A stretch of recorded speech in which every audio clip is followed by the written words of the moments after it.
Bien, nous allons pouvoir reprendre le cours de nos réflexions. Et comme ce matin, nous allons commencer par regarder une petite vidéo de nos jeunes accompagnés dans nos établissements.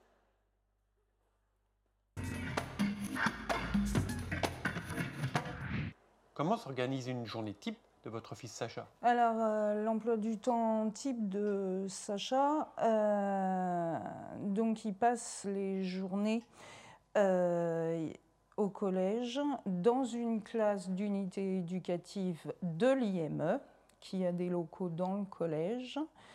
Il retourne le soir, donc à partir de 16h30, il arrive à la maison jusqu'au lendemain matin 8h, où il repart avec le bus de l'IME qui le transporte. Et il retourne à l'IME très rarement, uniquement pendant les vacances. Et ils font différentes activités, des sorties, du sport, des choses comme ça. Oh, on fait des sorties à l'IME.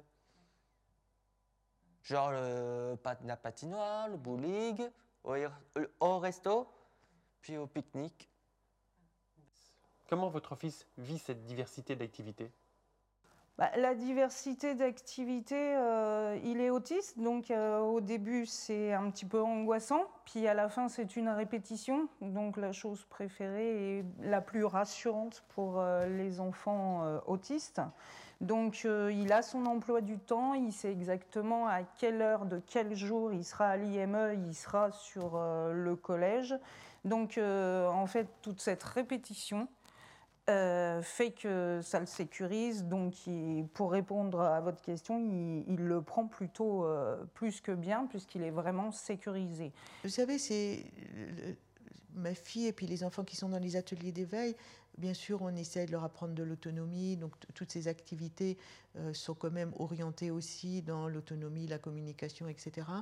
Mais l'objectif principal, c'est quand même, on n'est pas dans un objectif de résultat, hein, d'acquisition au-delà de leurs capacités. Donc, un des buts principaux, c'est quand même leur bien-être, qu'ils se sentent bien, qu'ils soient bien.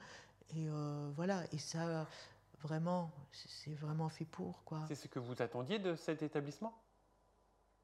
Alors, moi j'ai été consciente très tôt des limites de ma fille, hein, parce que je connais son problème, son anomalie génétique ne lui permettra pas de plus de choses. Donc, oui, c'était quand même l'essentiel que ce soit un lieu de vie, quoi, que ce soit un lieu où elle puisse se sentir bien, et puis qu'elle puisse, dans la mesure du possible, voilà, on va dire s'épanouir dans ce qu'elle aime faire, qu'elle ait du bien-être, qu'elle trouve du plaisir aux choses, qu'elle soit capable de s'intégrer dans un groupe, et puis d'acquérir un peu plus d'autonomie que ce qu'on a pu faire, parce que les familles, nous, on plafonne à un moment. Hein. Comment s'articulent toutes les activités de Gauthier? Alors, à savoir que déjà, il a fait des stages. Il a fait un stage d'1 mois. Alors ça, c'était dans un camp de maïs. Il est parti, donc ils étaient sous tente. Il devait s'occuper du maïs, plein de choses. Il a travaillé, il était en bleu de travail, avec chaussures, etc., avec des horaires fixés, etc. Et, enfin, voilà, il y a plein de stages comme ça. Il a fait un stage à la mairie de Metz, c'est super bien passé, avec des gens dans un milieu donc ordinaire, on va dire, avec des gens qui connaissaient le problème de Gauthier, enfin qui savaient qu'il était... puisque forcément, c'est plus simple du fait qu'il vienne de l'IM Pro, donc voilà. Mais ça, c'est les éducs qui font des conventions, qui se débrouillent, qui gèrent, qui voient, et puis des fois ça râle, parce que c'est beaucoup de boulot, parce qu'ils ne les ménagent pas non plus. Il se fait même remuer quand ils ne bossent pas. Ils ont de la rentabilité à faire, ils ont plein de travail en espace vert, il fait plein de choses, Gauthier. Il passe même maintenant la tondeuse chez nous, du fait qu'il a appris ici, quoi. Non, mais bon, enfin voilà. Qu'est-ce que vous pensez de cet encadrement? Est-ce que vous sentez Gauthier évoluer? Moi, ça me rassure, en fait. Ah bah oui, complètement. Oui. Je ne voyais pas, de toute façon, la possibilité, à un moment donné dans sa vie, qu'il puisse arriver un jour à un métier. Et maintenant, je suis convaincue qu'on va y arriver. à l'IME, avant j'étais à l'IME, je parlais pas. Après, j'étais à Gambetta. J'ai fait des inclusions à Gambetta. Et maintenant, j'étais au collège. Je fais du sport, du SS, badminton et tir à l'arc. Après, j'ai deux inclusions le lundi et le vendredi au collège. C'est important l'inclusion pour votre enfant? Je peux pas vous répondre non, mais non, c'est pas que c'est important. Ce qui est important, c'est qu'il puisse évoluer. Après, le lieu, il était à Gambetta. Donc Gambetta était une école primaire, mais il était beaucoup trop grand pour être dans une école primaire. Donc même s'il était dans une classe d'unité éducative exactement comme celle où il est là, qui appartenait à l'IME avec d'autres autistes, il était trop grand. Il se sentait mal. Arrivé à un moment, il a fallu dire stop et on l'a passé au collège. Ce que je dirais, c'est qu'il est plus dans son environnement. Parce que même si les enfants ici ont entre 11 et 15 ans, il a 15 ans. Donc il est aussi avec des grands parce qu'il était mal quand il était avec des gamins de 7 ans et que déjà que c'est quelqu'un qui est grand. Il ne se sentait pas à l'aise. Maintenant, au point de vue éducatif, qui rentre, je trouve, si la question est que je trouve que ce soit bien qu'il y ait des classes comme ça, oui, c'est évident, il devrait y en avoir plus et surtout avoir les moyens d'en avoir plus, quoi, c'est évident. Moi, je pars du principe qu'à partir du moment où on n'exclut pas dans des établissements fermés à double quai tout ce qui peut être situation de handicap et qu'on essaye un maximum de l'intégrer dans des collèges ou dans des lycées ou dans des... je trouve ça super important. Je trouve ça super important parce qu'au jour d'aujourd'hui, en plus, nos jeunes, collégiens ou lycéens, ils sont nettement plus intelligents qu'avant parce qu'ils les côtoient au quotidien, à la cantine, dans la cour et dans les classes lors des inclusions. Et je trouve ça primordial, oui, ça c'est inévitable. Vous pouvez me parler de l'inclusion en histoire? Ça a été super bien. Bien, j'ai compris les questions, donc il faut les répondre. Comment ça se passe avec les autres élèves? Oui, bien. Oui, bien, ils s'entendent super bien. Qu'est-ce que vous pensez du regard des autres élèves sur vous? Ben, bien. Bah, super bien. C'est ce que je suis numéro de la 4e I, voilà. Comment s'organisent vos cours au lycée? J'ai mes cours toute la semaine complète. D'accord. Des fois, quand j'ai pas cours, je soit à l'IME ou soit je rentre chez moi. Ça dépend en fonction des cours. Et la semaine, je suis en internat, du coup, le matin, je me lève pour aller au lycée et tout. Pour vous, comment ça se passe l'inclusion au lycée? Ça va. Au début, c'était compliqué, mais après, ça a été mieux. Et pourquoi c'est compliqué? Parce qu'il y avait trop d'histoires, première année. Bah, dès la rentrée, il y a eu des histoires, et puis après, ça c'est parti un peu plus loin, et puis après, ça s'est arrêté. Ça s'est calmé. Parce qu'il y en a qui sont partis, il y en a qui sont restés. Comment ça se passe avec vos Ça se professeurs? passe bien. J'ai un bon niveau pour le moment. Ils m'ont juste dit il faut que je continue. L'autre jour, il a oublié d'aller en cours un vendredi matin. Le professeur d'histoire est venu le chercher. Et tout ça parce que les élèves de 6e ont dit mais Sacha, il n'est pas là, il est où Sacha et tout ça. Donc il n'y a absolument aucun souci par rapport à ça. Il n'y en avait pas dans l'école primaire où il était avant, il n'y en a pas dans l'UNSS, il y a eu au début. Et puis je pense que aussi dans des classes intégrées comme ça, dans des collèges, les enfants sont habitués, quoi. Et on passe au-dessus. Puis je pense aussi que peut-être bien que les enfants, ils sont moins moqueurs qu'on pouvait l'être à une certaine époque, quoi.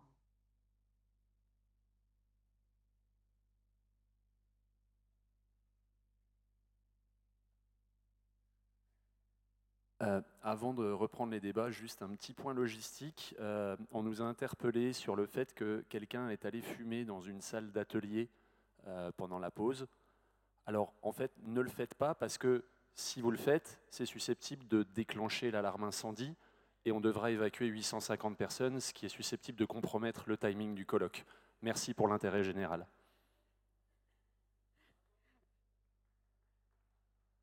Et merci de ne pas le faire, on n'a déjà pas beaucoup de temps. Ça serait dommage. Bon, pour cette deuxième partie de matinée, nous allons continuer d'explorer cet objectif, cette notion de vivre en société 100% inclusive, cette notion qui nous interroge tous.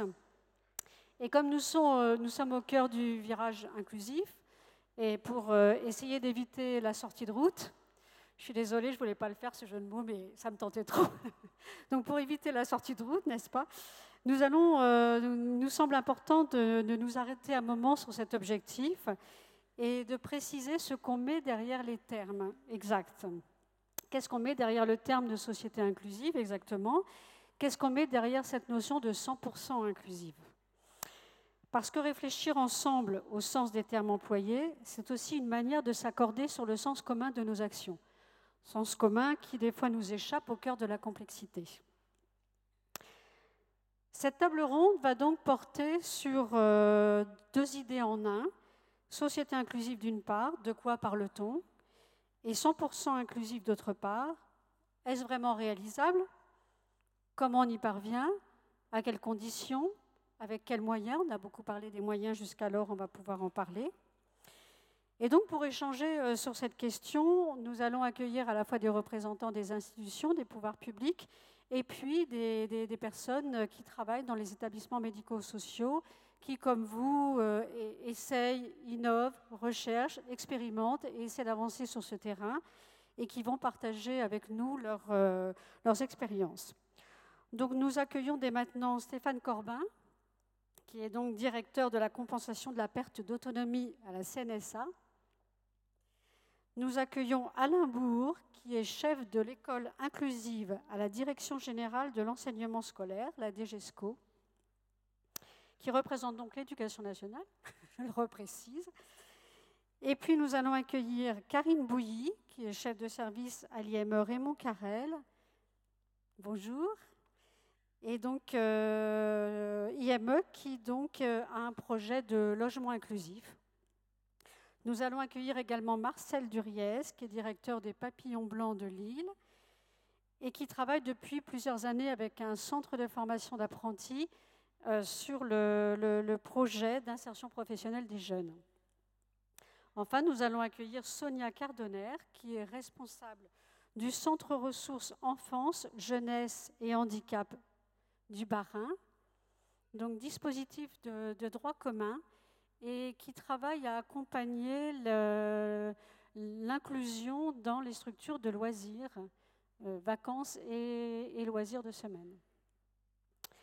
Je vous remercie à tous déjà d'avoir accepté cet échange et d'avoir accepté en tout cas de croiser vos approches et vos regards sur cette question-là.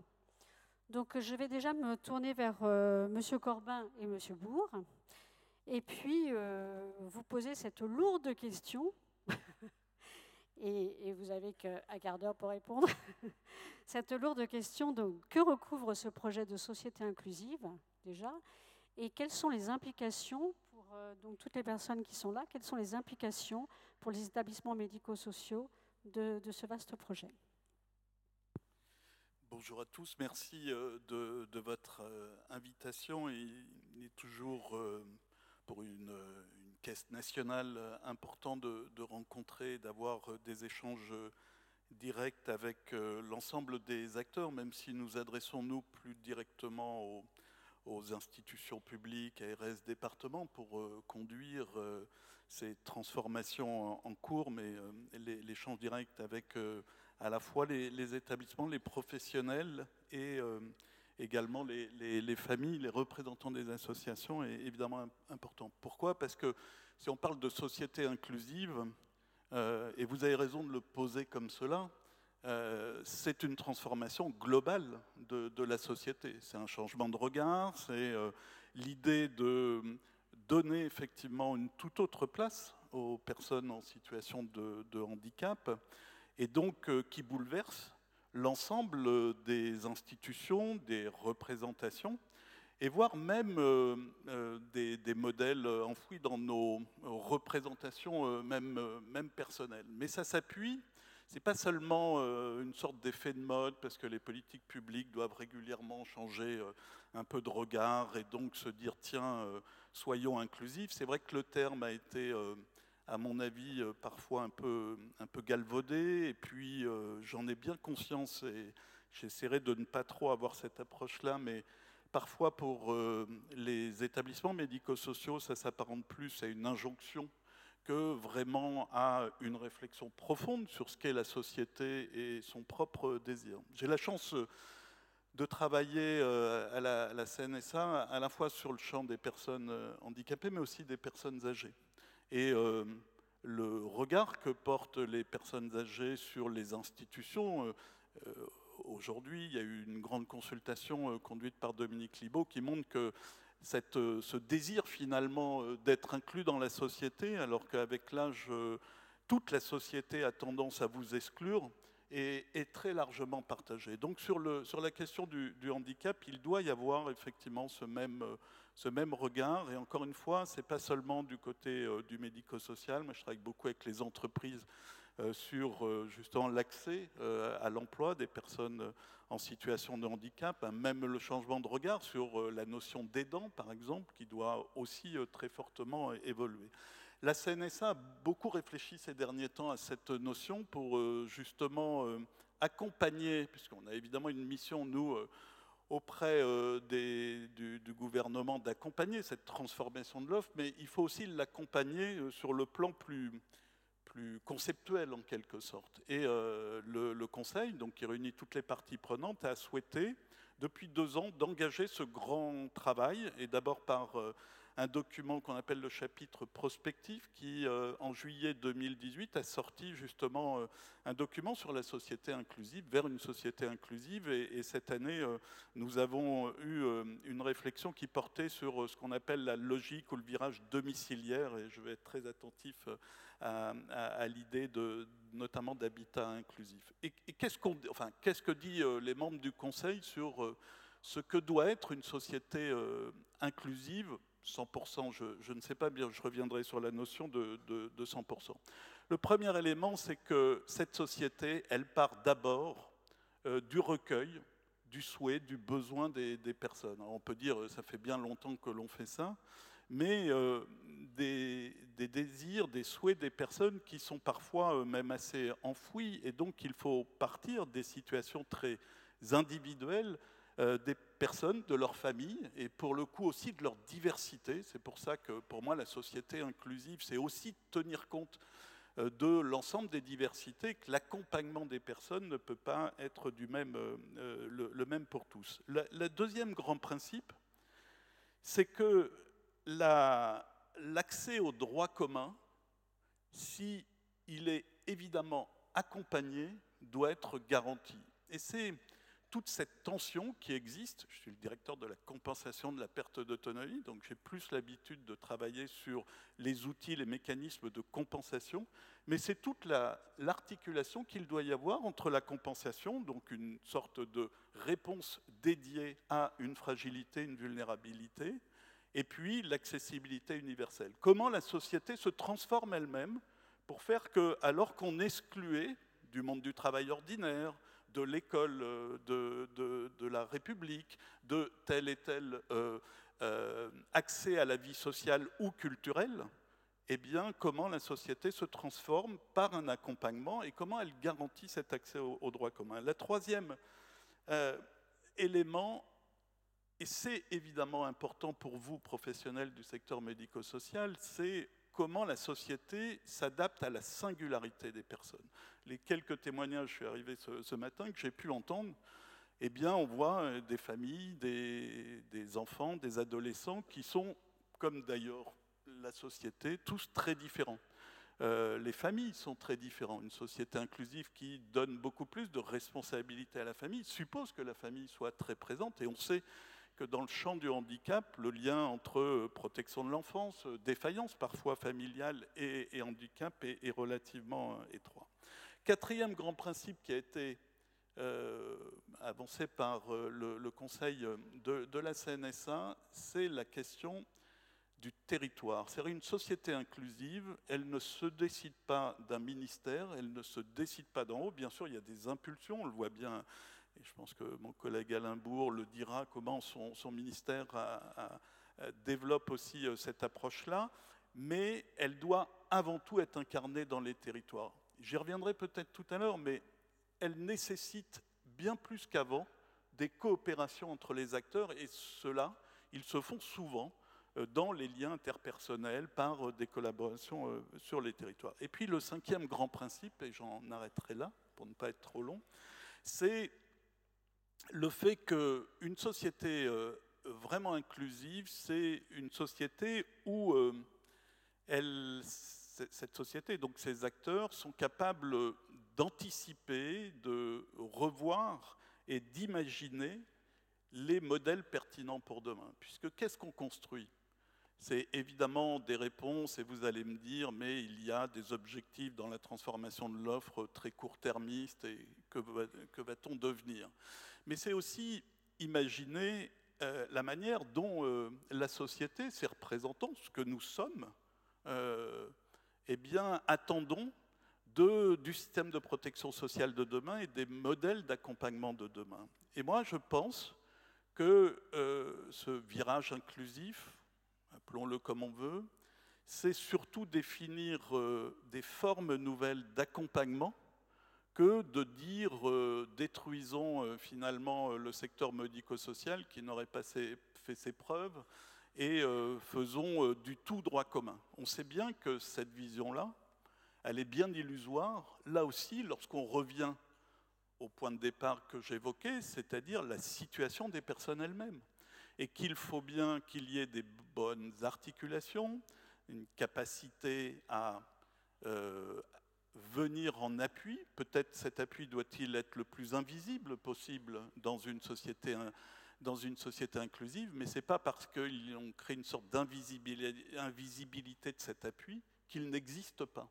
Et c'est sûrement sur ces nouveaux modèles, on y reviendra peut-être tout à l'heure, qu'il faut construire les réponses de demain. Et donc, si je le disais un peu différemment, c'est que dans une société 100% inclusive, on a évidemment besoin de l'ensemble des secteurs de l'activité, et notamment de l'ensemble des réponses qui existent en matière de protection sociale au sens très large, mais chacun lui-même doit se transformer. Ça vaut évidemment pour le secteur médico-social, pour le secteur sanitaire, pour l'école, comme je le disais, mais aussi pour l'ensemble du regard que porte la société sur les fragilités. Merci. Monsieur Bourg, alors de votre côté, l'éducation nationale s'est emparée s'est emparée de ce sujet de la société inclusive, de l'école inclusive, mais de la société inclusive. Et la question qu'on se pose tous, qui est vraiment la question d'actualité, c'est qu'en est-il des coordinations, des coopérations sur le terrain pour transformer cette école? Qu'en est-il des coopérations entre le médico-social et l'éducation nationale? Très bien, moi aussi, je vous remercie sincèrement de m'avoir accueilli parmi vous. Surtout que je sais que je suis très attendu, déjà depuis hier. Tout à l'heure, j'étais dans la salle, donc j'ai bien entendu le message qui m'a été transmis.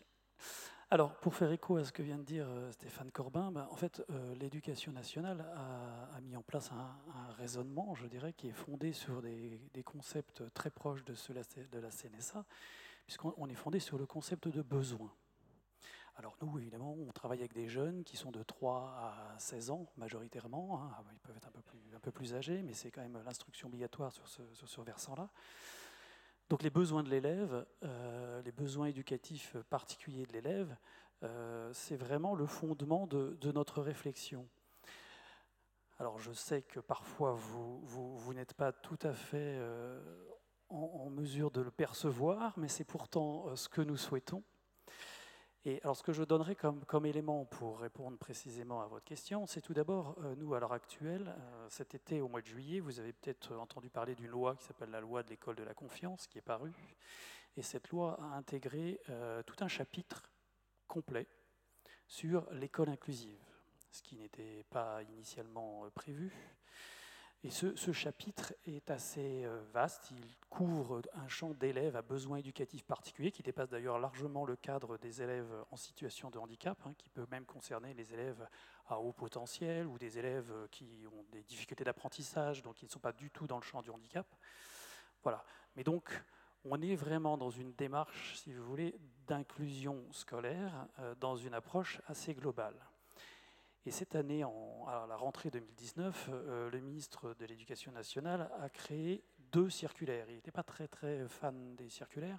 Il en a fait 2. Une sur le premier degré, pour montrer sa priorité, et une seconde sur l'école inclusive. Ça aussi, c'est clairement une nouveauté. Cette circulaire sur l'école inclusive s'adresse donc à l'ensemble des recteurs qui travaillent avec le ministre et précise clairement justement les axes de cette école inclusive. Alors, je vais peut-être vous les balayer rapidement et faire un focus particulier sur ceux qui vous concernent. En fait, il y a 7 axes qui apparaissent dans cette circulaire et dans les axes de la politique actuelle qui ont été élaborés conjointement par Jean-Michel Blanquer et Sophie Cluzel. Donc les 2 ministères travaillent quand même fortement ensemble et d'ailleurs, vous le verrez à la fin, c'est vraiment le cas. Je dirais même concrètement, je vais mettre des lunettes parce que je vais avoir un problème sinon. Voilà. Donc le premier axe, c'est déjà une création d'un service public de l'école inclusive. Alors qu'est-ce que ça veut dire?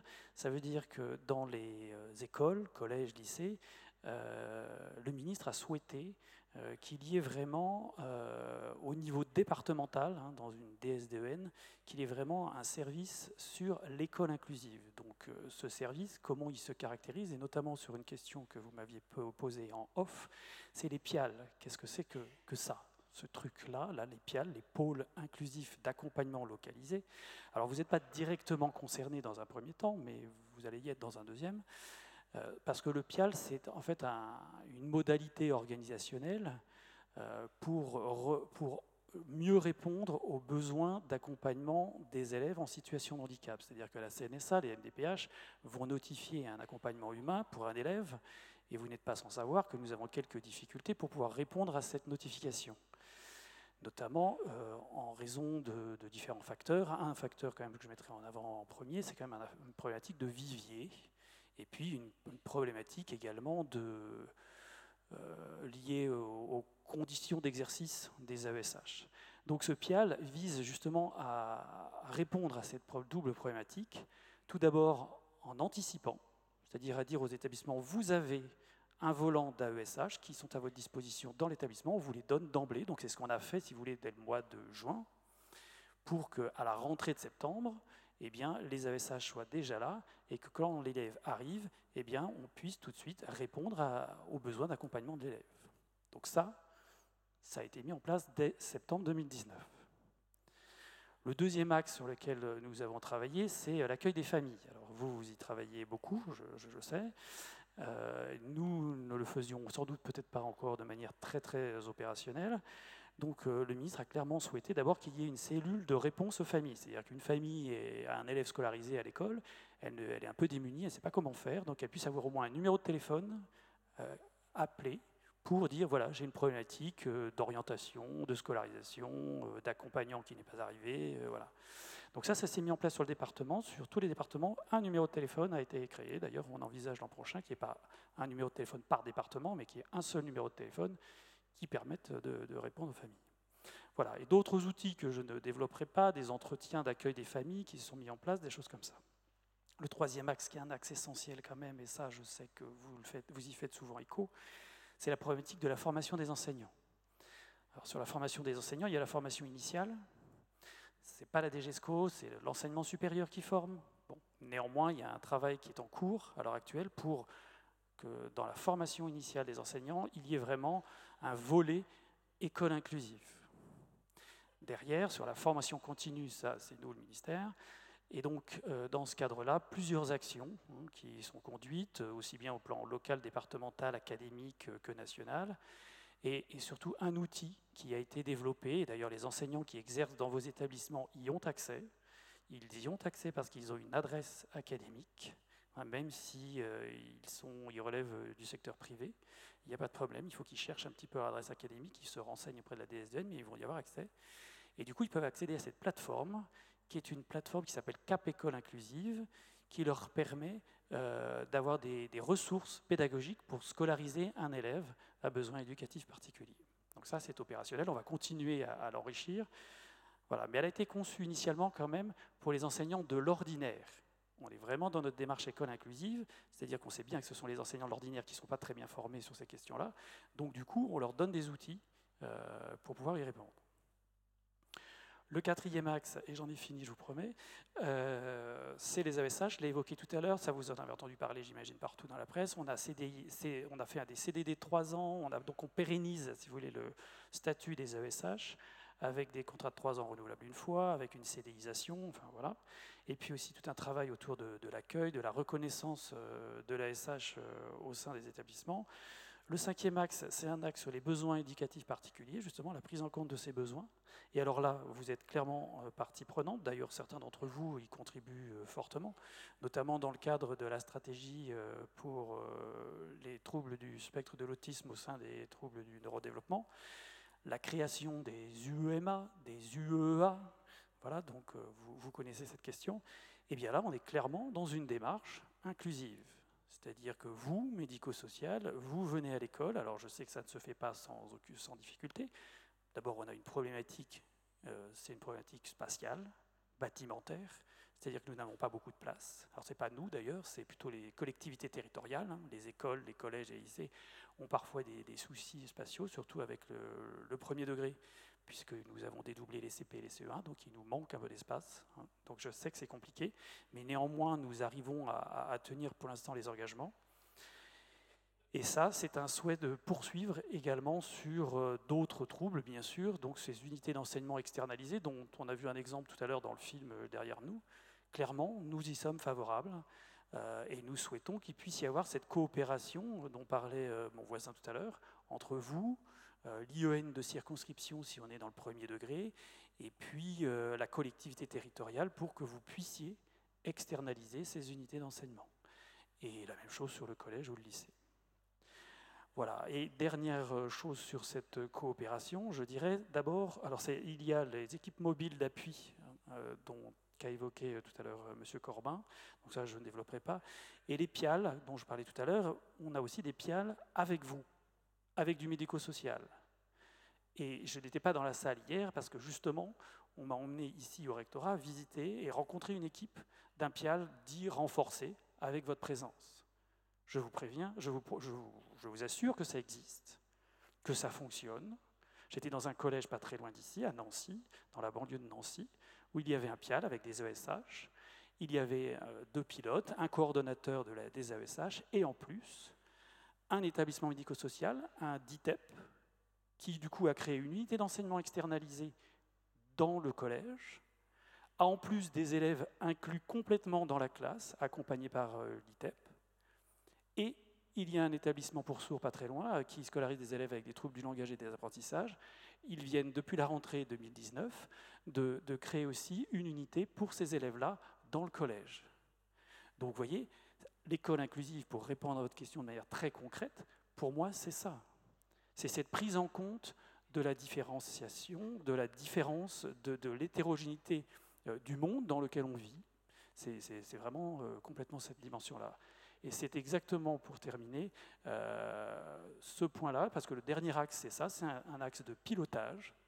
Et ce pilotage s'opère pour la première fois au plus haut niveau de l'État, puisque les 2 ministres ont instauré un comité national de suivi de l'école inclusive, donc Jean-Michel Blanquer et Sophie Cluzel, alors Stéphane Corbin y participe aussi, donc on l'élabore ensemble, complètement ensemble. Il va avoir lieu d'ailleurs la deuxième rencontre aura lieu le 4 novembre, donc c'est vraiment très prochain.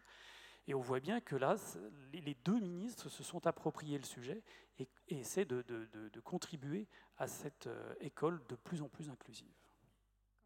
Alors, je vais revenir un petit peu, merci à tous les deux pour vos réponses, mais du coup, je vais insister un petit peu sur des questions qu'on a évoquées aussi hier. On parle de coordination, et la coordination, ça nécessite du temps, des moyens, et on demande aux professionnels et aux équipes d'avoir du temps de coordination qui n'est pas toujours pris en compte. Et puis, ça nécessite un petit peu aussi de souplesse administrative, on va dire ça comme ça. C'est-à-dire, effectivement, hier, par exemple, on parlait des MDPH et des pratiques d'orientation des MDPH qui ne sont pas toujours en accord avec ces objectifs de scolarité inclusive, avec les effets de scolarité partagée, par exemple, de travailler ensemble, et les notifications des MDPH qui restent assez classiques sur leurs orientations, qui ne sont pas toujours en accord. Et il y a aussi également, avec l'éducation nationale, des fois des difficultés de conventionnement qui se posent, des lourdeurs administratives et qui ne facilitent pas toujours ces pratiques de coordination, de coopération entre les uns et les autres et entre le médico-social et l'éducation nationale. Comment vous réfléchissez à ces questions et qu'est-ce que vous pouvez nous en dire? On partage le diagnostic.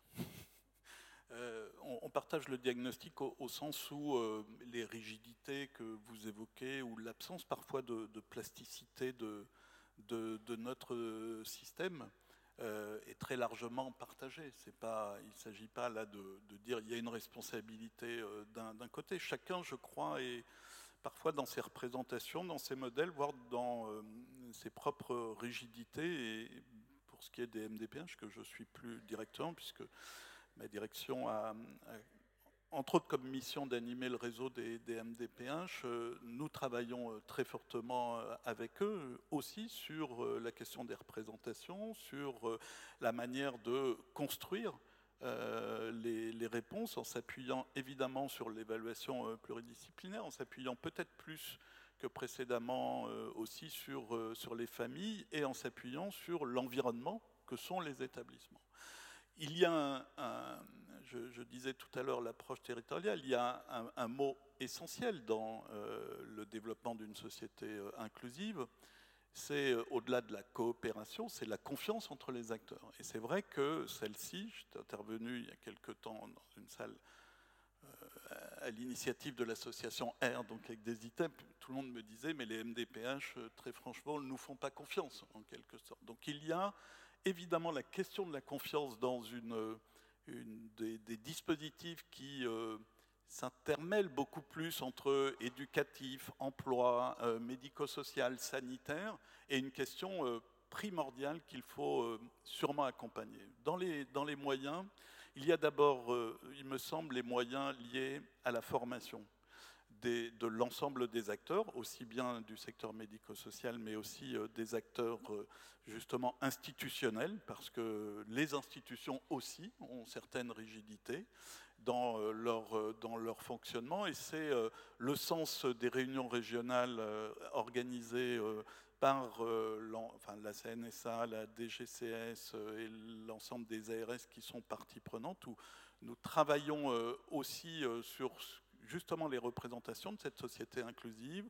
Nous sommes en train de revoir nos conventions avec les OPCA, OPCO maintenant, pour inclure toute cette dimension-là dans la formation des professionnels des établissements et des services. Et nous avons des conventions avec l'ensemble des OPCO pour couvrir l'ensemble du champ. Et puis, il y a parfois des formations en coopération qui se font directement sur le terrain. J'ai visité pas très loin d'ici, la semaine dernière, j'étais vendredi à Strasbourg, un dispositif tout à fait intéressant, un dispositif d'autorégulation dans un collège qui se met en place et qui est une forme aussi de coopération, donc avec élèves autistes, une forme de coopération entre un établissement scolaire, en l'occurrence un collège dans la banlieue de Strasbourg, et puis un CESAD qui apporte l'accompagnement. Et la formation au dispositif d'autorégulation, qui est une toute autre approche en fait, à la fois pédagogique, mais de s'adresser aux personnes, avait j'ai retenu deux choses très importantes. La première chose, c'était de dire, finalement, on apprend pour s'adresser une nouvelle approche en fait pédagogique pour s'adresser à tout le monde, et que l'inclusion, c'est bien de permettre de s'adresser à tout le monde et pas de s'adresser spécifiquement à une catégorie d'élèves handicapés. Et puis le deuxième élément, c'est de dire cette formation, elle n'a de sens que si elle implique l'ensemble de la communauté qui est à proximité de l'élève, et donc ça va aussi pour le chauffeur de taxi ou la cantinière. Et que cette approche beaucoup plus transversale me paraît être une bonne chose. Pour ne pas éluder votre question sur les moyens, je prends peut-être un risque en disant ça, mais la société inclusive ou la transformation de l'offre médico-sociale n'a pas vocation à moins dépenser, mais à dépenser autrement. Et que, évidemment, si on dit qu'on doit casser un peu les frontières qui existaient aujourd'hui dans les différentes modes de prise en charge pour créer un mode de prise en charge différent, ça va nécessiter, sur certaines fonctions, beaucoup plus de financement. Ce que l'on espère, évidemment, c'est que sur d'autres fonctions, si on est dans une approche de type Séraphin sur d'autres prestations, on sera peut-être amené à générer moins de dépenses. Notre système, aujourd'hui, il a deux grands défauts, qui est à peu près validé par tous. Le premier, c'est qu'il n'arrive pas, sûrement par ses rigidités, à construire des parcours cohérents vers le droit commun. On le voit, j'étais aussi à Strasbourg, j'ai aussi visité un ESAT, il y a très peu d'accès, les ESAT fonctionnaient très bien, c'est un très beau modèle, mais il y avait très peu d'accès à l'emploi ordinaire. Et puis l'autre difficulté, et je ne suis pas à la CNSA par hasard, et je relis régulièrement le rapport de Denis Piveteau, c'est qu'on a un système qui est malgré tout assez excluant et qui n'arrive pas à prendre en charge les situations les plus complexes, les plus fragiles. Et que je crois que la transformation de l'offre, telle qu'elle doit se construire, elle doit être sur ces deux boussoles-là.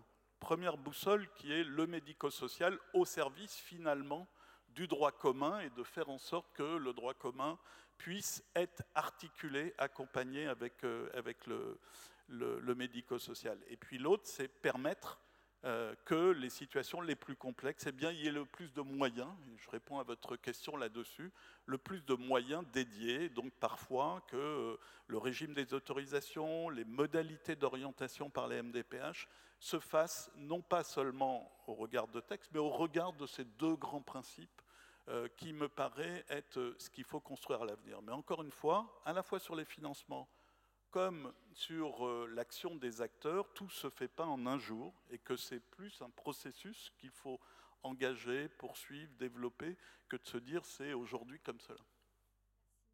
Monsieur Bourg, même question, peut-être orientée un petit peu aussi sur la construction de la culture commune, qui a l'air un peu complexe aussi dans le travail commun entre médico-social et éducation nationale, et sur les obstacles, pareil, administratifs qu'il peut y avoir sur déjà entrer dans l'école, les conventions, etc. Donc toutes ces difficultés, comment vous y réfléchissez ? Alors les conventions en elles-mêmes, alors nous on y travaille surtout à l'échelon régional, ou région académique en ce qui nous concerne. Et pour moi, je suis plutôt optimiste parce qu'il y a un clair développement de ces conventionnements à l'échelon région ou région académique, puisque par exemple la première convention date de 2014, c'était développé sur la région Auvergne-Alpes-Côte d'Azur, Alpes, voilà. Et aujourd'hui, eh bien, on a vu qu'elle a fait des petits. Clairement, on en a une en Occitanie qui a été signée l'an dernier, Orléans-Tours, voilà. Donc il y en a énormément qui prennent naissance, et ces conventions sont très précises. Hein. C'est pas juste une signature sur un coin de table. C'est vraiment pour moi justement des axes qui sont définis et avec des objectifs à atteindre. Et notamment des objectifs d'externalisation, d'intervention du médico-social à l'école, dans les équipes mobiles d'appui par exemple. Voilà, donc ce conventionnement se développe, se met en place. Hein. En 4 ans, il s'est énormément développé. Pour revenir sur la rigidité aussi que vous évoquiez, j'entends cette rigidité. Alors d'abord, l'éducation nationale, c'est une grosse maison, hein, évidemment. Nous avons plus de 12 millions d'élèves. C'est important à resituer dans le contexte. Les élèves en situation de handicap, en tout cas qui sont passés par les MDPH, représentent 340 000. 340 000 de 12 millions. Donc vous voyez aussi le volume que ça représente. Dans vos établissements, il y en a qui sont scolarisés, c'est 80 000. Donc évidemment, par rapport à nous, ça représente relativement peu. Ça ne veut pas dire qu'il ne faut pas s'en préoccuper, hein, pas du tout. Ça veut dire qu'effectivement, il faut qu'on évolue, mais ça veut dire qu'il faut que l'enseignant dans la classe évolue, hein, c'est-à-dire que quand il a ses 30 élèves en face de lui, eh bien, vous voyez, il y a cette proportion des 12 millions qui se retrouve là aussi, c'est-à-dire qu'il va en avoir un qui a une situation de handicap, un autre qui n'en a pas, mais qui a quand même des besoins particuliers, un autre qui va avoir un potentiel qui va lui permettre d'aller extrêmement vite. Il faut aussi qu'il le prenne en compte. C'est toute cette hétérogénéité-là qu'il faut qu'il arrive à prendre en compte. Alors, il y a ça. L'autre dimension de l'enseignant dans la classe aussi, parfois, c'est la crainte et la peur. Je sais qu'on nous renvoie souvent que l'éducation nationale exclut, n'est pas du tout inclusive, mais exclusive. Oui, je ne le nie pas. Non, c'est pas toujours vrai quand même. Je pense qu'elle évolue beaucoup sur ce principe-là, et on a beaucoup de signaux d'ailleurs qui nous le montrent. C'est que effectivement, les enseignants parfois sont démunis, ne savent pas exactement comment répondre ou comment faire. Donc c'est ce qu'on essaie de faire avec ce que je vous ai expliqué tout à l'heure. Mais donc en tout cas, dans le concept, dans l'idée, c'est d'arriver à prendre en compte cette hétérogénéité, d'avoir une posture bienveillante, accueillante, d'oser parfois oser faire certaines choses, oser se tromper, parce que l'enseignant, quand il a un geste pédagogique et qu'il est face à certains profils d'élèves, il est parfois démuni. Donc, bah oui, mais s'il a osé, s'il a essayé de faire quelque chose, que ce soit un élève autiste ou un autre profil, eh bien, généralement, ça fonctionne. Il a besoin d'un accompagnement derrière. Voilà. Donc, pour nous, si vous voulez, il ne s'agit pas... alors, il s'agit vraiment d'élargir la palette des modalités de scolarisation. Il ne s'agit pas de prendre les 80 000 dont je vous parlais pour les mettre à l'école. Non. Mais il s'agit peut-être d'en prendre quand même certains, mais sous certaines conditions, de certaines manières, parce qu'il ne s'agit pas non plus de créer la révolution dans les écoles. Parce qu'on sait très bien, et vous le savez vous au premier chef, que certains élèves dans un contexte d'un lycée à 2000 élèves, l'élève peut être en souffrance, clairement, et ce n'est pas du tout l'objectif. L'objectif, c'est vraiment de lui permettre d'évoluer, d'atteindre, de s'insérer professionnellement derrière, de s'insérer socialement aussi. Et donc une palette d'offres avec tout ce qu'on a déjà évoqué tout à l'heure. Merci beaucoup. Je pense que vous aurez l'occasion de répondre aux questions de la salle par la suite. Il y aura certainement des questions qui vous seront adressées.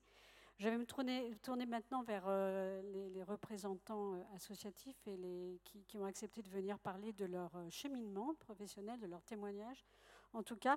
Et donc, la première question que je vais vous adresser, donc peut-être, M. Duriez, vous allez peut-être inaugurer un petit peu, c'est, vous, ça fait longtemps que vous travaillez sur cette société inclusive et sur l'inclusion. Donc, comment vous cheminez, en fait, sur le terrain, sur cette question-là ? Alors, une petite précision quand même au départ, je ne suis pas directeur de la PUI de Lille, mais directeur de 2 établissements de la PUI de Lille. Voilà. Alors oui, effectivement, comme beaucoup d'associations, on travaille déjà à l'inclusion. Je veux dire, nos établissements ne sont pas des blocos fermés, hein, on travaille beaucoup à l'extérieur. Et là, je suis plus au titre de l'IMPRO qui possède une antenne de CFAS, donc de centre de formation d'apprentis spécialisés.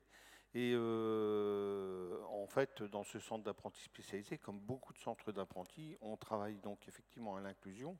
L'inclusion par l'intermédiaire du professionnel, c'est-à-dire que les apprentis ont un contrat de droit commun, et on en a parlé tout à l'heure. Hein. L'inclusion, c'est l'utilisation des droits communs, je crois, en premier lieu. La possibilité d'utiliser les droits communs et l'adaptation de ce droit commun aux spécificités du public qu'on accueille.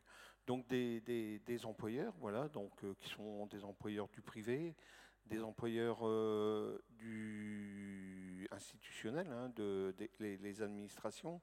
Voilà, donc, et on travaille donc à cette inclusion. Et on a un taux de réussite quand même assez intéressant, puisque en général, on a 99% de réussite au CAP et environ 50 à 60% d'embauche derrière, bon, majoritairement en CDI et parfois en CDD. Je tiens à préciser quand même que les institutionnels signent des contrats d'apprentissage, mais signent très rarement des CDI derrière, hein, c'est-à-dire qu'il n'y a pas d'embauche forcément derrière. Voilà, donc je pense que ça, c'est un point à travailler. Voilà, alors pourquoi on y arrive aussi? Parce qu'on fait alliance. Hein, on fait alliance autour du projet. On fait alliance avec le jeune est acteur de son projet. Hein, on a parlé de l'autodétermination de ce matin. Voilà, donc le jeune mène son projet en alliance aussi avec la famille, alliance avec l'employeur qui bien souvent fait plus hein, que d'être employeur. Hein. On a le cas d'une jeune fille là, qui a eu son CAP, qui a été embauchée par une maison de retraite associative. Et l'équipe de la maison de retraite associative l'a aidé à déménager, à aménager son appartement, etc., pour qu'elle puisse vivre seule. Voilà. Je pense que ces formules, hein, c'est-à-dire où on travaille de concert ensemble, permet d'accompagner vraiment vers une inclusion. Alors, inclusion à 100%, non. Hein, je pense que c'est un rêve, c'est une utopie, et il faut en avoir. Parce que sans ça, on n'y arrivera pas. Et l'inclusion, c'est vraiment l'adaptation de la réponse à la situation de la personne, de l'enfant, du jeune. Hein. Il faut un véritable, je veux dire, un PPI, hein, un projet personnel d'inclusion, voilà, hein, qui permet d'adapter la réponse à la personne. On ne peut pas faire de l'inclusion forcée, ça ne marchera pas, et il faut absolument que tout le monde joue le jeu là-dessus. Très bien, merci. Et ce qu'on voit bien, c'est que la société inclusive ne s'arrête pas à l'école inclusive et qu'effectivement, ce qui est important, c'est de prendre en compte tous les domaines de vie des personnes et de voir comment on peut agir. Et donc, madame, vous travaillez, vous avez un projet sur l'habitat inclusif, donc vous pouvez nous expliquer un petit peu aussi votre cheminement par rapport à ce projet? Alors, juste revenir aussi, je vais dire comme monsieur, le terme inclusion dans nos établissements, voilà, ça fait quand même très longtemps qu'on l'utilise dans l'inclusion sociale, dans les essais pour le travail en milieu ordinaire. Voilà, c'est pas un mot nouveau pour nous. Après, effectivement, avec les changements politiques, ça prend une ampleur autre, mais c'est pas nouveau pour les professionnels et pour notre association. Alors nous, ça fait 3 ans, le cheminement, c'est clair, hein, c'est qu'on a des élèves qui actuellement, je parle d'élèves parce qu'on est un IME et on les considère comme des élèves qui ont un projet, hein, qui se sont exprimés, qui l'ont écrit, de ne pas vivre chez leurs parents et qui ont la possibilité de travailler plus tard, alors que ce soit en ESAT, en entreprise adaptée, milieu ordinaire, très très rare, mais on a quand même des essais actuellement. Et donc leur souhait n'est pas d'habiter chez leurs parents ou dans un foyer de travailleurs ESAT traditionnels, sauf que le constat était de dire qu'entre notre internat et un studio ordinaire, il y a un énorme fossé. Donc voilà, c'était comment les accompagner, comment répondre à leurs demandes, tout en utilisant les droits communs. Donc l'association a fait, voilà, on a réfléchi un petit peu, on a eu l'idée d'un studio témoin, on a eu l'idée de travailler avec des foyers jeunes travailleurs, et c'est le travail avec les foyers jeunes travailleurs qui a été retenu. Donc on a une convention tripartite. Pourquoi tripartite? Parce qu'on a donc l'AUIM, mon association, à travers l'IME et le SAVS, le service d'accompagnement à la vie sociale. On ne pouvait pas faire l'un sans l'autre, parce que si la personne est en capacité de signer une embauche et également de signer un bail, c'était comment faire le lien entre l'équipe de l'internat qui n'existera plus puisque la personne aura quitté nos effectifs, mais maintenir quand même un suivi pour qu'il y ait un tremplin pour la suite de son projet. Et le troisième, donc, c'est le FJT, hein, donc c'est l'association Adali. on est sur Nancy. Donc pour mener à bien ce projet, c'était aussi faire entrer la MDPH dans le projet, parce que la double notification était nécessaire, maintien de l'élève à l'IME, mais également pouvoir commencer un suivi SAVS. Donc on a eu la chance, après plusieurs discussions des directeurs de pôle ou des directeurs, de pouvoir que la MDPH accepte notre projet et nous fasse confiance. On parlait de confiance tout à l'heure entre les partenaires. Là, on en est la preuve. Ça fait 3 ans qu'on teste. On est sur 2 élèves à 3 élèves par an. Donc, c'est l'association qui loue le logement. Attendez, excusez-moi, je bafouille, hein, mais... Donc, c'est... Voilà, oui, les antisèches. Donc, on est sur une évaluation du projet de l'élève au départ, s'il a les capacités aussi de travailler plus tard. Suite à ça, il y a une première réunion avec 2 professionnels du SAVS. Donc, on est sur 2 éducateurs spécialisés, sur 2 professionnels du FJT, donc une assistante sociale et une conseillère en économie sociale et familiale, et puis 2 professionnels de l'internat.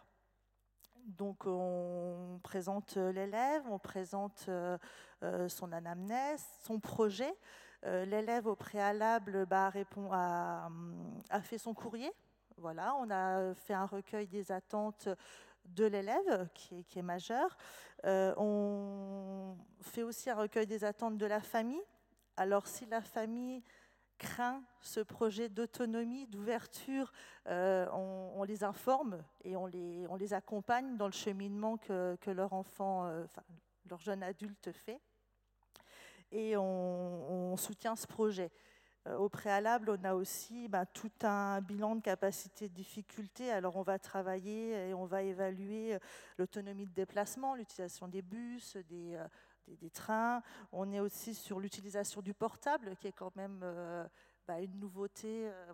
Ils sont nés avec, donc c'est l'utiliser comme moyen de sécurité et éviter, pouvoir faire appel.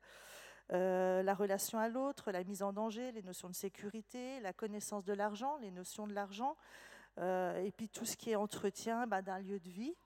L'hygiène corporelle aussi, l'hygiène, tout ce qui est linge, tout ce qui tourne autour d'un suivi d'un studio. Voilà, comment vit un jeune adulte seul dans un studio. Voilà, on évalue tout ça à travers les différentes équipes. Et après, on a une évaluation de 15 jours au FJT. Voilà.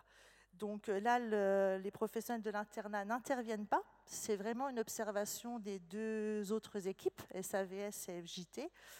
Et au-delà des 15 jours, il y a un retour de l'élève à l'internat, une quinzaine de jours, le temps de pouvoir faire un petit bilan avec l'élève, comment il a vécu la situation, ses difficultés, ses capacités à s'adapter. Et puis aussi le retour des professionnels du SAVS, du FJT. Donc une réunion commune, et là on crée un PIA, un projet individuel d'accompagnement, en lien avec son projet d'hébergement et professionnel. On n'oublie pas le côté professionnel, puisqu'on a à long terme le fait que l'élève doit être en capacité de payer seul son logement après. Bon, je fais abstraction de toutes les aides qu'il aura droit, mais en tout cas, il faut qu'il ait conscience que le logement, il faudra qu'il le paye. Et après, on a une convention de 6 mois, voilà, où avec le FJT, durant cette convention, alors c'est une convention annuelle pour la location des studios. Par contre, c'est des conventions là vraiment en fonction du jeune et de son projet. On met des dates butoirs pour pouvoir permettre aux jeunes d'avoir un aperçu du moment des évaluations, de comment il avance. Voilà, ça le rassure, et ça peut rassurer aussi les familles, les représentants légaux, dans le sens où ils savent qu'à tel moment, ils vont pouvoir être concertés, même si c'est fait tout au long du projet, mais pour eux, ça rassure. Et donc, alors, soit c'est retour à l'IME la journée, Voilà, donc, ou soit c'est en lien avec le chef de service de l'externat qui trouve des stages en ESAT. Et donc là, on fait rentrer un nouveau partenaire, c'est un responsable des ESAT avec lesquels on travaille et qui met en lien le projet hébergement et milieu du travail. Voilà. Donc voilà, après il y a un bilan intermédiaire avec l'ensemble des professionnels concernés, l'élève, un retour à la famille de ce qui est dit. Et après on part sur, suivant le bilan voilà, est plutôt positif. Et puis après il y a une troisième partie où là c'est l'IME s'efface. La personne fait quand même toujours partie de nos effectifs. S'il y a le moindre souci, il y a un retour possible à l'internat. Hein, voilà, ça aussi, c'est important que tout le monde en ait conscience. On ne met pas la personne dehors. Par contre, on s'efface petit à petit pour laisser la place aux professionnels SAVS, FJT, comme si le projet, la personne avait signé son bail et son embauche. Voilà, en sachant que la toute première partie est gérée par moi. Donc je gère, et c'est là qu'on parle aussi de complémentarité, puisque je gère l'ensemble de toutes les équipes en fait. Hein. Donc à travers 3 services, on crée une 4e équipe pluridisciplinaire, et c'est géré par moi. Et la deuxième phase où l'IME s'efface, c'est géré par la chef de service du SAVS. Merci, voilà. Merci pour votre présentation. Déjà, moi j'ai envie de dire qu'on voit très bien à travers le témoignage, et on voit bien dans la salle, et on verra en atelier cet après-midi, que ça bouge, que ça expérimente, que ça innove, que ça recherche, et qu'il y a beaucoup de choses qui bougent sur le terrain. Comme vous le disiez, c'est important que ça parte aussi du terrain et qu'il y ait des choses qui se passent. Et ce qui est intéressant aussi, c'est qu'on voit bien comment la porosité des frontières, on voit bien comment les frontières entre le médico-social et le droit commun sont en train de bouger. Enfin, la frontière bouge, et puis on ne se transforme pas tout seul, on a envie de dire. Le médico-social ne va pas se transformer tout seul, il va se transformer avec ses partenaires, y compris ceux du droit commun. Enfin, vous montrez bien comment vous travaillez aussi l'un et l'autre avec le droit commun. Et Madame Cardonner. Je voulais juste rajouter, parce qu'effectivement, dans les IME, on n'a pas que des élèves en capacité de travailler. Hein, donc voilà, on a aussi tous nos élèves qui peuvent être en orientation FAS, MAS, femmes. Je pense que ça parle à un grand nombre de personnes dans l'Assemblée.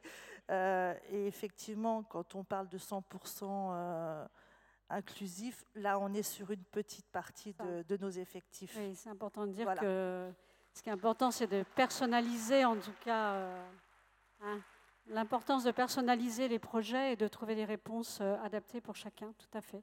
Alors, Madame Cardonner, puisqu'on parlait aussi de la manière dont le droit commun aussi avançait et réfléchissait à cette question, alors donc, vous êtes dans un centre qui n'est pas spécialisé, qui n'est pas médico-social, un centre ressources, et vous accompagnez les enfants vers des dispositifs de loisirs. Et donc, vous pouvez nous expliquer comment vous travaillez ? Oui, voilà, effectivement, on a le centre ressources enfance, jeunesse et handicap de la jeunesse plein air du Bas-Rhin. Notre centre ressources existe depuis 2010 et on rentre dans un dispositif aussi au niveau de la CNAF qui a mis en place plusieurs pôles d'appui dans différents départements. Donc effectivement, on a la chance dans le 67 d'avoir ce dispositif. Alors effectivement, nous on est vraiment dans le droit commun, que ce soit pour le périscolaire, que ce soit pour le centre de loisirs, que ce soit pour les colos et les clubs sportifs. C'est vraiment un objectif qui nous tient à cœur. On ne va pas inventer des choses pour ces enfants, mais on va prendre effectivement ce qui existe et mettre les compensations en place. Alors compensation, que ce soit côté humain, que ce soit côté matériel, compensation, aide financière sur le matériel, voilà, c'est aussi très important. Donc voilà, il y a vraiment ce travail qui est fait en amont. Aujourd'hui, on accompagne une 50aine de familles dans le département, des enfants qui ont entre 6 et 17 ans, qui viennent soit de milieux ordinaires, soit de milieux spécialisés, parce qu'il ne faut pas oublier que même quand un enfant est en établissement spécialisé, il y a des périodes de vacances, il y a des périodes où l'établissement est fermé, il y a des périodes où également l'établissement ne peut pas mettre en place du périscolaire, par exemple. Donc là, on intervient également. Et on a beaucoup d'enfants aujourd'hui qui ont différents handicaps, mais qui ont également besoin d'un accompagnement individuel.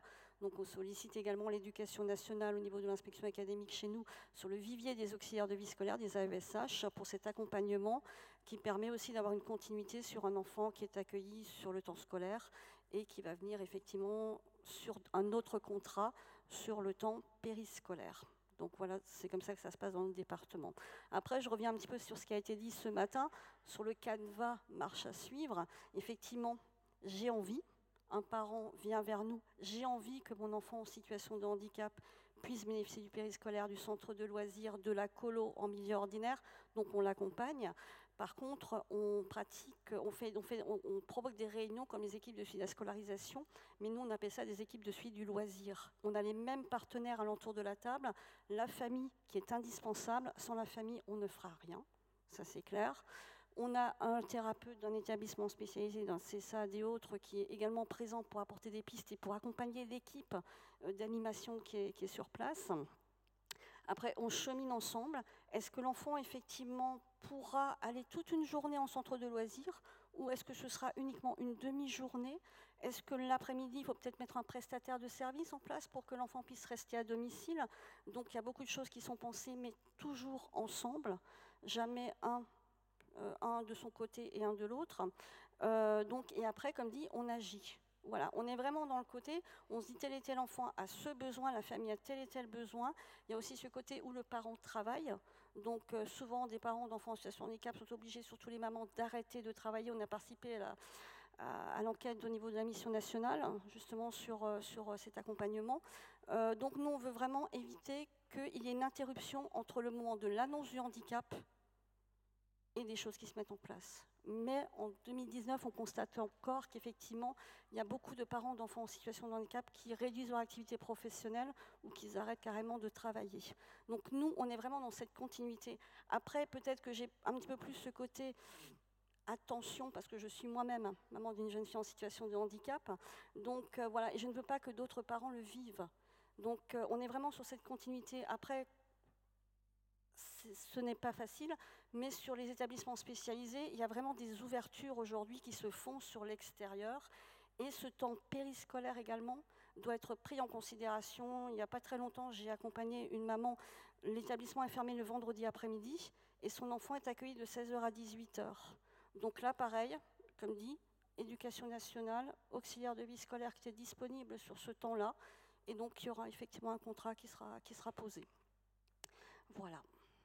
Merci d'insister sur ce mot continuité parce que c'est un peu le fil rouge aussi de cette notion de société inclusive. C'est finalement comment on assure cette continuité d'accompagnement. Et j'ai envie de vous poser la même question, Monsieur Duriez et Madame Bailly-Bouilly, désolée, qu'on a posé tout à l'heure sur la question des moyens. Parce que bon, voilà, quand on se transforme, quand on innove et quand on essaie de faire des choses, ça bouge aussi et ça transforme aussi la manière de gérer son établissement et les moyens nécessaires. Qu'est-ce que vous pouvez nous dire sur ces moyens? Est-ce que vous avez des moyens supplémentaires ou est-ce que vous avez fait des transferts? Comment vous avez travaillé cette question des moyens nécessaires pour pouvoir mettre en place toutes ces pratiques innovantes? Alors, nous, l'association, sur le pôle éducation polyhandicap, a fait le choix de prendre une petite part du budget pour louer les studios. Voilà. Sinon, après, on a fait bouger au niveau des services. Voilà, il n'y a pas de moyens supplémentaires. On a transformé... alors pas les missions, parce que les missions du SAVS, du FJT ou de l'internat sont les mêmes. Par contre, on a modifié leur lieu d'intervention, on a modifié leurs horaires d'intervention en fonction des projets et en fonction aussi du temps des élèves passés soit au travail, soit à l'IME, soit au FJT.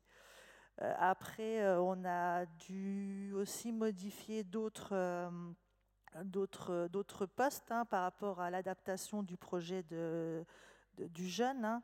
Donc, ça va être l'infirmière aussi qui a tout le suivi santé de l'élève, donc qui va travailler avec elle son autonomie à l'utilisation d'un pilulier, à la préparation de ses médicaments. Ça va être réussir à prendre des rendez-vous plus proches du FJT et non plus à côté de l'internat. Donc voilà, on modifie au fur et à mesure de l'avancée du projet les lieux d'intervention des professionnels. On a la psychologue aussi qui va passer le relais pour ceux qui vont être en orientation ESAT avec la psychologue de l'ESAT. Donc ça change aussi, voilà, c'est aussi tout un suivi par rapport à un passage et qu'il n'y ait pas de fossé, ce fameux fossé qu'on voyait au niveau de l'autonomie qui n'existe pas, il ne faut pas qu'il existe ailleurs non plus. Hein, donc on a aussi la psychomotricienne qui éventuellement ne va pas suivre l'élève, mais qui va quand même lui faire passer un test logico-mathématique, savoir où elle en est par rapport au travail qu'on va faire avec elle sur la notion de l'argent. Donc voilà, c'est casé sur 2-3 heures de tests à travers ces autres prises en charge. Voilà, c'est toute une adaptation. Donc c'est aussi les prises de réunion, les temps de réunion qu'on va se poser. C'est le temps en fait qu'on transforme. Alors je dis pas que c'est l'idéal, hein, parce que forcément ça prend du temps sur les autres accompagnements. En tout cas aujourd'hui c'est ça. On va prendre aussi beaucoup plus de temps avec les familles. Plus le projet va avancer et plus elles vont être demandeuses parce qu'il va y avoir des craintes. Il va déjà avoir la fierté que le projet puisse débuter, mais après il va y avoir les craintes. Il va y avoir aussi tout un travail avec le service de protection. Hein, parce que c'est quand même une notion importante pour la plupart de nos profils actuels, hein, savoir quels sont leurs positionnements par rapport à une tutelle, demande de tutelle, est-ce que ce serait mieux une tutelle extérieure, une tutelle familiale, enfin voilà, toutes des petites choses comme ça qui vont vraiment se rajouter au fur et à mesure de l'avancée du projet et qui parfois, même si le projet aboutit, voilà, la personne est prête à signer son bail, à signer son embauche. Et on a eu le cas dans les deux premiers projets. La jeune fille a tout abandonné, a voulu retourner vivre dans sa famille. Alors voilà, donc le projet est réussi. Voilà, on l'a amené jusqu'au bout. Voilà, c'était positif pour l'ensemble des personnes. Après, elle a fait un choix et ce choix, on l'a respecté. Ça ne dit pas que peut-être dans 2-3 ans, elle aura envie de nouveau d'un appartement, mais en tout cas, voilà, on respecte aussi le choix des personnes. D'accord. Monsieur Duriez, vous voulez ajouter quelque chose sur cette question? Oui, concernant les moyens, donc effectivement, pour répondre à cette commande sociale, parce qu'on est bien sur une évolution de la commande sociale, les établissements doivent faire des choix, et ces choix on le fait, on n'a pas besoin de Séraphin pour forcément décider sur quel axe on travaille, comment on affecte le personnel. C'est parfois des choix difficiles et parfois au détriment d'eux. Hein, voilà, donc ça veut dire qu'effectivement il faut plus de coordination et ces temps de coordination il faut les trouver et je pense que là-dessus on aurait besoin d'un coup de main, hein, pour pouvoir avoir un peu plus de temps à mettre sur cette fonction-là. Voilà. Merci beaucoup. On peut remercier nos 5 invités. Vous restez avec nous pour répondre à nos questions. On va donc laisser la parole à la salle. Là, il y a des mains par ici, mais il n'y a pas de micro. J'y vois rien du tout. Hein. Si j'enlève mes lunettes, non, je ne vois pas mieux. Bon. Ah, là, ici. Par ici, il y a une oui. question par là. Donc, Pierre Follet, je suis éducateur en IM-Pro en Occitanie. Et alors, moi, je voudrais témoigner de difficultés qu'on a avec l'école inclusive, où on a des inspectrices d'académie qui viennent, qui nous disent bon, vous ne faites pas assez d'inclusion, et qui nous contraignent en fait à aller vers ça, sous menace d'enlever des enseignants sur les unités d'enseignement. Donc ce qui est compliqué, vous comprenez bien, je ne pense pas que ce soit comme ça qu'on réponde aux besoins des jeunes. Et ensuite, qui nous envoie comme injection aussi d'envoyer des jeunes du coup sur le lycée, donc sur de l'école inclusive, sur des CAP, dans des filières où, avec le marché de l'emploi actuel, c'est compliqué. Et aujourd'hui, nous, on se positionne à se dire, peut-être on va plutôt les envoyer sur des ESAT, où ils feront un travail d'inclusion sur de la culture, sur du sport, sur aussi du professionnel après. Et vraiment, avec l'école inclusive, ça peut être dangereux si on y va à tort et à travers, quoi, en fonction des projets. Bien, alors, j'entends ce que vous dites, mais ce qu'on évoquait là, c'est le fondement de ce travail, c'est un travail qui ne peut être que coopératif, qui ne peut être qu'ensemble, et qui ne peut être que dans la confiance, hein, comme le disait Stéphane Corbin. Je ne nie pas le fait qu'il puisse y avoir des pressions de ces ordres-là, que vous puissiez les subir, il n'y a pas de souci. C'est pas du tout ce qu'on demande, hein. Il ne s'agit pas de faire les choses sous pression, avec une obligation, une injonction à le faire, surtout que l'éducation nationale n'a pas à vous donner des ordres.